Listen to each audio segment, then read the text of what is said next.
2026-এর 12 ফেব্রুয়ারি মহা আনন্দের দিন আজ। নতুন বাংলাদেশের জন্মদিন। তাই তো সকাল থেকেই সারা দেশের বিভিন্ন ভোটকেন্দ্রে গণতন্ত্রকামী মানুষের ভিড়। চোখে মুখে খুশি আর উৎসবের ছাপ। প্রধান উপদেষ্টা doctor Mohammad Yunus, BNP chairman Tarique Rahman, Jamaat আমির ডাক্তার শফিকুর রহমান, এনসিপি আহ্বায়ক নাহিদ ইসলাম সহ বিভিন্ন শীর্ষ নেতারা গণতন্ত্রের এই নতুন যাত্রায় সাক্ষী হতে সকাল সকাল হাজির হয়েছেন নিজ নিজ ভোটকেন্দ্রে। নোবেলজয়ী প্রধান উপদেষ্টা গোটা জাতিকে জন্মদিন পালনের আহ্বান জানিয়েছেন। আজকে নতুন বাংলাদেশের জন্মদিন। সারা দিনব্যাপী আমরা এই জন্মদিন উৎসব পালন করব।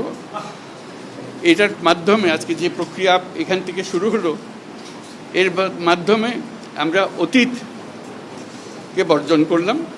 যেসব দুঃস্বপ্নময় অতীত ছিল সেই অংশ আমরা সম্পূর্ণরূপে বর্জন করলাম।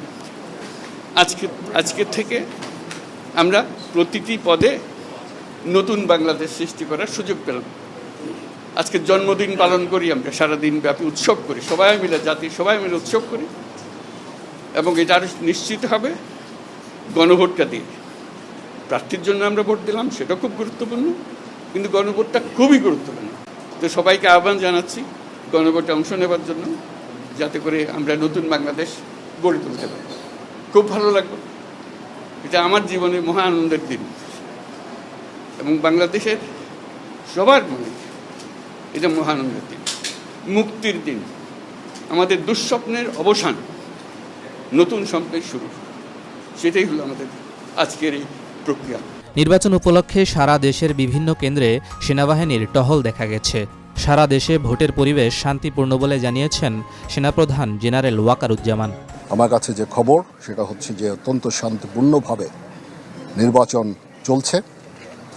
আমি সবাইকে অনুরোধ করব, সম্মানিত ভোটারদের অনুরোধ করব, আপনারা নির্ভয়ে আপনাদের বাসা থেকে বের হয়ে পোলিং স্টেশনে যাবেন এবং আপনাদের ভোট দেবেন। এটা আমাদের জন্য অত্যন্ত গুরুত্বপূর্ণ দিন।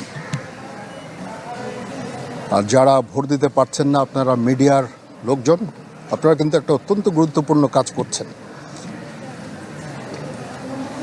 সারা দেশের পরিস্থিতি জনগণকে জানাচ্ছেন, জনগণ আশ্বস্ত হচ্ছে এবং তারা এই ভোট দিতে যাওয়ার জন্য উৎসাহী হচ্ছে।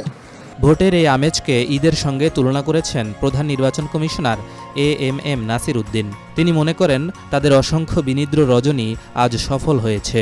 রাজধানীর ইস্কাটন গার্ডেন উচ্চ বিদ্যালয় কেন্দ্রে নিজের ভোট প্রদানের পর সাংবাদিকদের সঙ্গে আলাপকালে সিইসি একথা বলেন। আজকে বাংলাদেশ গণতন্ত্রায়নের ট্রেনে উঠে গেছে ইনশাল্লাহ। আমি ওয়াদা করেছিলাম যে একটা ফেস্টিভ মুডে আমরা একটা ইলেকশন জাতিকে উপহার দিব। আপনারা দেখেছেন এই কয়দিনে ঈদের দিনের মতো, ঈদ উল ফিতর বা ঈদ উল আজহার মতো মানুষ ট্রেনে, বাসে, লঞ্চে, গ্রামে গঞ্জে চলে গেছে ভোট দেওয়ার জন্য। ঈদের আমেজ আমি আমার নিজের গ্রামে এবং বিভিন্ন জায়গায় আমি কথা বলেছি। গ্রামে গঞ্জে মানুষ উৎসবের আনন্দে মেতে উঠেছে। তারা অনেক দিন পরে ভোটের যে একটা আমেজ যে সৃষ্টি হয়েছে, সবাই যে এখন ভোট দিতে পারবে, এই আনন্দ তাদেরও উদ্বেলিত করছে। আমি মনে করি আমরা যে জাতিকে যে ওয়াদা দিয়েছিলাম একটা সুষ্ঠু, সুন্দর, বিশ্বাসযোগ্য নির্বাচন উপহার দেব এবং সেই লক্ষ্যে 2024 সালের নভেম্বর মাসে দায়িত্ব নেওয়ার পর থেকে আমরা বিনিদ্র রজনী কাটিয়েছি। সব ধরনের প্রস্তুতি নিয়েছি আমরা ইনশাল্লাহ। আপনাদের সবার সহযোগিতা, আমি এতগুলো সাংবাদিক দেখে আমি অত্যন্ত আনন্দিত। কারণ আপনারা হচ্ছেন থার্ড আই। আমি ঘরে বসে সব দেখতে পাবো না, আমরা আপনাদের চোখ দিয়ে দেখতে চাই। আমি সকালে উঠে বিভিন্ন টিভি চ্যানেলগুলো চেক করেছি, কারণ আমার কাছে এমন কোনো মেকানিজম নাই যে গ্রামে গঞ্জে পৌঁছে যাওয়ার, আপনাদের মাধ্যমেই আমার পৌঁছাতে হয়। আমি চেক করেছি সারা দেশে ইনশাল্লাহ সুষ্ঠু সুন্দর নির্বাচন হচ্ছে এ পর্যন্ত। সপরিবারে Gulshan model high school and কলেজে ভোট প্রদান করেছেন বিএনপি চেয়ারম্যান তারেক রহমান। বাংলাদেশের মানুষ আজ তাদের অধিকার প্রয়োগ করবেন। এবং একটি গণতান্ত্রিক বাংলাদেশের সূচনা করবেন বলে প্রত্যাশা এই নেতার। আজকে তাদের অধিকার প্রয়োগ করবেন এবং একটি গণতান্ত্রিক বাংলাদেশের সূচনা করবেন। আপনার আজকে এই পরিস্থিতি দেখে কেমন লাগছে? পুরো নির্বাচনী পরিবেশ সারা বাংলাদেশে এখন পর্যন্ত কেমন দেখছেন? সারা বাংলাদেশের খবর এখন আমি পাইনি, তবে গত রাতে বিভিন্ন জায়গা থেকে কিছু অনাকাঙ্ক্ষিত খবর আমরা পেয়েছি, যেটা কাম্য নয়। আমরা দৃঢ়ভাবে বিশ্বাস করি যে আইন শৃঙ্খলা বাহিনী তারা বিভিন্ন জায়গায় অত্যন্ত ভাবে সে সকল অনাকাঙ্ক্ষিত ঘটনা দমন করেছে, যা আমরা গতকাল রাত পর্যন্ত টিভির পর্দায় দেখেছি, বিভিন্ন চ্যানেলে দেখেছি। আমি ব্যক্তিগতভাবে দৃঢ়ভাবে বিশ্বাস করি বাংলাদেশের মানুষ আজকে সারাদিনে বেরিয়ে এসে যদি তাদের অধিকার প্রয়োগ করেন, ভোট দেন, ইনশাল্লাহ যে কোনো ষড়যন্ত্র রুখে দেওয়া সম্ভব। আপনি যে বলেছিলেন যে আহ্বান জানিয়েছেন সাধারণ ভোটারদের, তারপর নেতা কর্মীদের, যে তারা যেন ভোট কেন্দ্রে সবশেষ পর্যন্ত থাকেন, ভোট গণনা শেষ হওয়া পর্যন্ত তারা থাকেন, সেই নির্দেশনা বা সেই আহ্বানটা আপনি কি দেখতে পাচ্ছেন যে ভোট কেন্দ্রে আপনার নেতা কর্মী সাধারণ মানুষ আছে? ভোট গ্রহণ শুরু হয়েছে, আমি শেষটা কেমন করে একটি না দেখি। আপনি আশাবাদী কেমন আপনার দলকে নিয়ে? আমি অবশ্যই ইনশাল্লাহ আশাবাদী, আমি দৃঢ়ভাবে আশাবাদী। আপনি জয়লাভ করলে সবচেয়ে বেশি কোন বিষয়টিকে প্রাধান্য দিবেন, কোন বিষয়টিকে প্রধান হিসেবে আমরা দেখবেন? আগেও বলেছি, আমরা জয়লাভ করলে সবচেয়ে বেশি যেটা আমাদের কাছে প্রাধান্য পাবে সেটি হচ্ছে দেশের আইন শৃঙ্খলা পরিস্থিতির উন্নয়ন, যাতে মানুষ নিরাপদ বোধ করে, সমগ্র দেশে সাধারণ মানুষ যাতে নিরাপদ বোধ করে, এটি হচ্ছে আমাদের সবচেয়ে বেশি প্রায়োরিটি। আপনি নারীদের বিষয়ে কথা বলেছিলেন, নারীদের কর্মসংস্থান এবং ফ্যামিলি কার্ড সহ কৃষকদের কার্ড নিয়ে কথা বলেছিলেন, সেটা নিয়ে আপনি যদি বলতেন আপনার এই নির্বাচন। দেখুন, বাংলাদেশের জনসংখ্যার অর্ধেক নারী, আমরা এই অর্ধেক জনসংখ্যাকে পেছনে রেখে আমরা এগোতে পারবো না।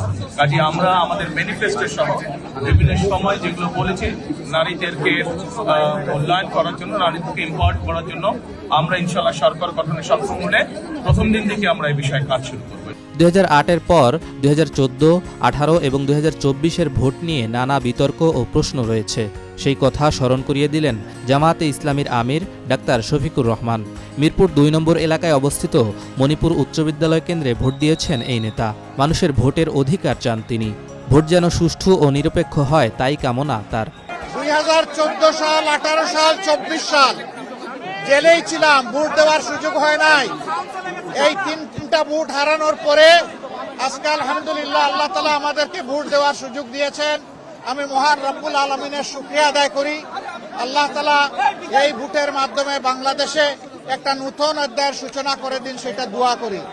আমি বিশ্বাস করি, শুধু আমি না, বিশেষ করে যুব সমাজ যারা জীবনে একটা ভোটও দিতে পারে নাই, আজকের এই ভোটটার জন্য তারা বড় অপেক্ষায় ছিল। এই ভোটটা শান্তিপূর্ণ হোক, সুষ্ঠু হোক, সন্ত্রাস মুক্ত হোক, দখল মুক্ত হোক এবং সবার কাছে গ্রহণযোগ্য হোক, এটা আমরা দোয়া করি। এই ভোটের মাধ্যমে আগামীতে এমন সরকার গঠিত হোক, যেই সরকার কোনো ব্যক্তি, পরিবার, দলের হবে না, বরঞ্চ যে সরকার হবে 18 কোটি মানুষের, জনগণের সরকার। সকালে AKM রহমাতুল্লাহ বিশ্ববিদ্যালয় কলেজ কেন্দ্রে ভোটদান করেছেন তারুণ্য নির্ভর দল এনসিপির আহ্বায়ক নাহিদ ইসলাম। সংস্কারের প্রশ্নে গণভোটে অংশগ্রহণের আহ্বান জানিয়েছেন এই নেতা। তিনি মনে করেন, যদি ভোট সুষ্ঠু হয় ও জনগণ নির্বিঘ্নে ভোট দিতে পারে, তাহলে 11 দলীয় জোট সরকার গঠন করবে। আপনারা নির্বিঘ্নে, নির্ভয়ে, উৎসবমুখর পরিবেশে আপনারা ভোট কেন্দ্রে আসুন। আপনারা দলে দলে সবাই ভোট কেন্দ্রে আসুন। আজকে ভোটের দিন, আজকে এই দেশে নিজেদের মালিকানা বুঝে নেবার দিন। 16 বছর সুষ্ঠু নির্বাচনের সুযোগ ছিল না, আমাদের আজকে সুযোগ এসেছে এই ভোটাধিকার প্রয়োগের মাধ্যমে গণতন্ত্রকে প্রতিষ্ঠা করার, গণভোটে হ্যাঁ প্রদানের মাধ্যমে সংস্কার প্রক্রিয়াকে বাস্তবায়ন করার এবং 11 দলের পক্ষে অবস্থান নিয়ে বাংলাদেশকে এগিয়ে নিয়ে যাওয়া। 11 দলীয় জোট সরকার গঠনের লক্ষ্যে গঠিত হয়েছে। আমরা মনে করছি আমরা সরকার গঠনের দ্বারপ্রান্তে রয়েছি। ফলে সেই লক্ষ্য, সেই আত্মবিশ্বাস নিয়ে আমরা কাজ করছি। ইনশাআল্লাহ যদি ভোট সুষ্ঠু হয়, জনগণ নির্বিঘ্নে ভোট দিতে আসে, ব্যাপকভাবে উপস্থিতি নিশ্চিত করাটাই আমাদের এই মুহূর্তে প্রধান লক্ষ্য। সাধারণ মানুষ যাতে ব্যাপকভাবে ভোট কেন্দ্র। পটুয়াখালী 3 আসনে বিএনপি জোটের প্রার্থী ও গণ অধিকার পরিষদের সভাপতি নুরুল হক নুরও ভোট দিয়েছেন। এটিই ছিল তার জীবনের প্রথম ভোট। এদিকে নিজের পোলিং এজেন্টদের বিভিন্ন অজুহাতে বের করে দেওয়ার অভিযোগ তুলেছেন ঢাকা 9 আসনের বহুল আলোচিত স্বতন্ত্র প্রার্থী ডাক্তার তাসনিম জারা। তিনি নির্বাচনের সুষ্ঠুতা নিয়েও প্রশ্ন তুলেছেন। ব্রাহ্মণবাড়িয়া 2 আসনের স্বতন্ত্র প্রার্থী রুমিন ফারহানার অভিযোগ, সেই আসনের 8টি কেন্দ্রে জোরপূর্বক খেজুর গাছে সিল মারার পায়তারা চলছে। এদিকে এনসিপি নেতা হাসনাত আব্দুল্লাহ সবাইকে ঘর থেকে বের হয়ে ভোটদানের জন্য আহ্বান জানিয়েছেন। বিভিন্ন কেন্দ্র থেকে নানা অজুহাতে আমাদের পোলিং এজেন্টদেরকে ঢুকতে দেওয়া হচ্ছে না বা বের করে দেওয়া হচ্ছে, এবং বানোয়াট কিছু নিয়ম বানিয়ে এই অজুহাতগুলো দেখানো হচ্ছে। কাউকে বলা হচ্ছে যে আপনারা তো এখানকার ভোটার না, অথচ এরকম কোনো নিয়ম নাই যে পোলিং এজেন্ট হতে হলে এই আসনের ভোটার হতে হবে। তারপরে পুরুষ কেন্দ্রের নারী এজেন্ট সেই নিয়ম বলে বের করে দেওয়া হচ্ছে বা বিভিন্নভাবে হেনস্থা করা হচ্ছে, বলছে যে ফোন নিয়ে ঢোকা যাবে না, অথচ ফোন নিয়ে ঢোকা যাবে, ব্যবহার করতে পারবে না। তো এই বিভিন্ন অজুহাতে আমাদের যারা পোলিং এজেন্ট আছেন তাদেরকে বের করে দেওয়া হচ্ছে বা ঢুকতে দেওয়া হচ্ছে না, কিন্তু ভেতরে মানুষ ভোট দিচ্ছে, নির্বাচন হচ্ছে। এটা তো গ্রহণযোগ্য না। এটা সুষ্ঠু প্রক্রিয়া কিভাবে হয় তাহলে? বিভিন্ন জায়গায় তারা সিল মারার চেষ্টা করছে, বিশেষ করে আশুগঞ্জে আমাদের 8টা ইউনিয়ন, 8টা কেন্দ্র অত্যধিক ঝুঁকিপূর্ণ। দুপুরে তারা সিল মারার একটা পায়তারা করছে বলে আমার কাছে খবর এসছে। আমি সেনাবাহিনী, পুলিশ, সবাইকে, ডিসি, সবার কাছে আমি এই কেন্দ্রগুলোর নাম পাঠিয়ে দিয়েছি। দেখা যাক কি হয়।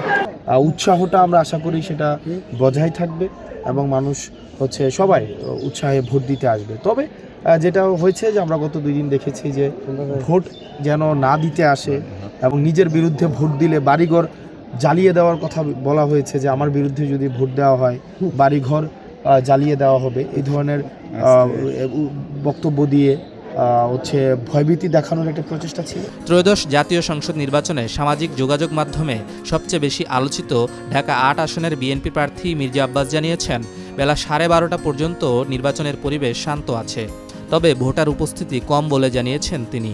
এখন পর্যন্ত নির্বাচন ভালো মতো হচ্ছে। এখন বাজে 12:40 পর্যন্ত আমি দেখে গেলাম এখানে নির্বাচন সুষ্ঠু এবং সুন্দর হচ্ছে।